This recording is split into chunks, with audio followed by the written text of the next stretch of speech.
Hi, I'm Christopher Crawford.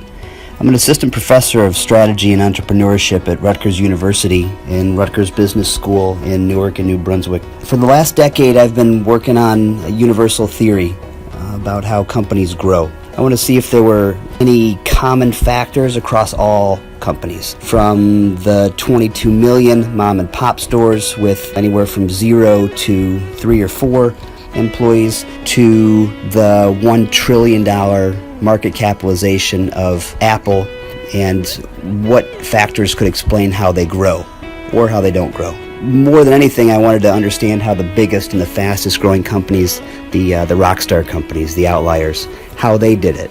My research includes almost 13,000 different ventures at different stages of emergence. It shows that, yes, there are common factors, but to find them, I had to start kind of at the ends.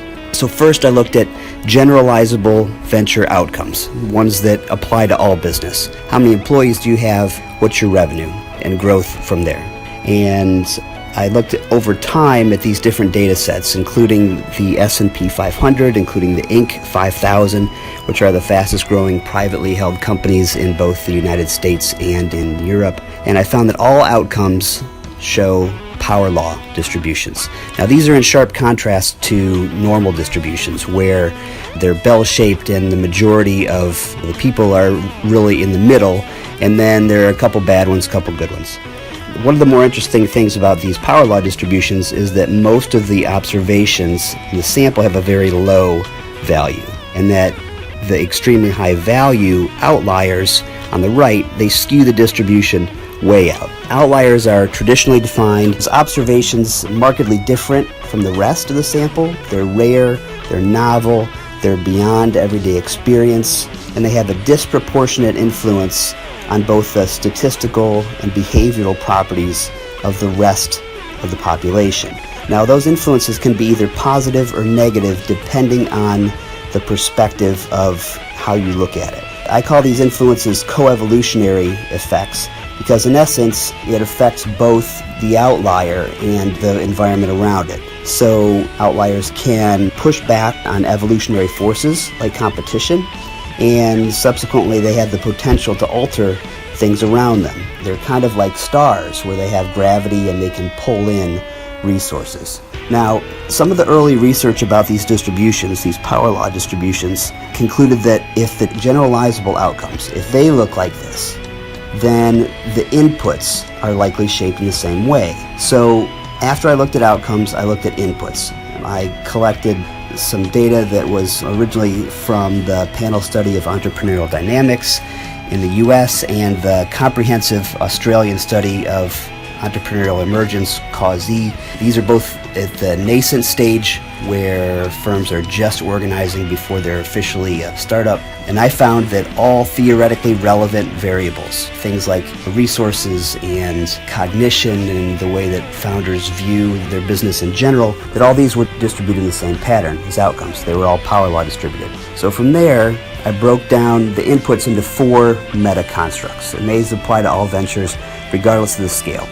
So there are 4, and those are E's: endowments, expectations, engagement, and environments. Now, endowments are the resources that a business starts with. These are the initial conditions. Endowments include things like human capital, whether it's an individual's experience or education, social capital like networks, intellectual capital like patents or trademarks, and financial capital, so money. Expectations are the relative quantity or novelty of a company's envisioned outcomes. They're essentially the goals of the company. This is what we want to accomplish. This is what we envision our future to be. Engagement is the amount of time and the number of interactions and the degree of novelty of those interactions taken by a company as it works towards its envisioned future. And environments are the resources available in the local and global areas around it. So these could be communities or industries or ecosystems or cities, and the resources within these areas include people and money and artifacts. So people, just potential employees or customers; money, like revenue or investors; and artifacts are essentially the things that are made up by people and money. So they can be either physical, like buildings and machines, or conceptual, like venture ideas. So these 4 meta-constructs Endowments, expectations, engagement, and environments. These drive the emergence of outliers in entrepreneurship. And what these outliers do is they change others' expectations about what's possible for the future. So outliers drive the transition from non-existence to existence. It gives rise to phenomena like technological breakthroughs, innovative new products, and once outlier outcomes are achieved, it not only changes everyone else's expectations, but it changes those who achieve it.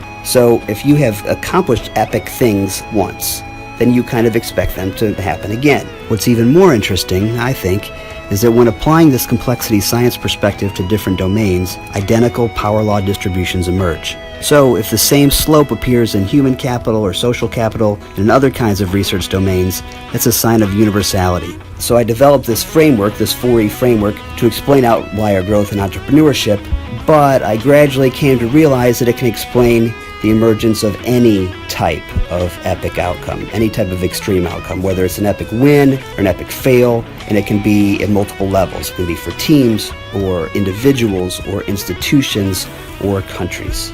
This is Rockstar Theory.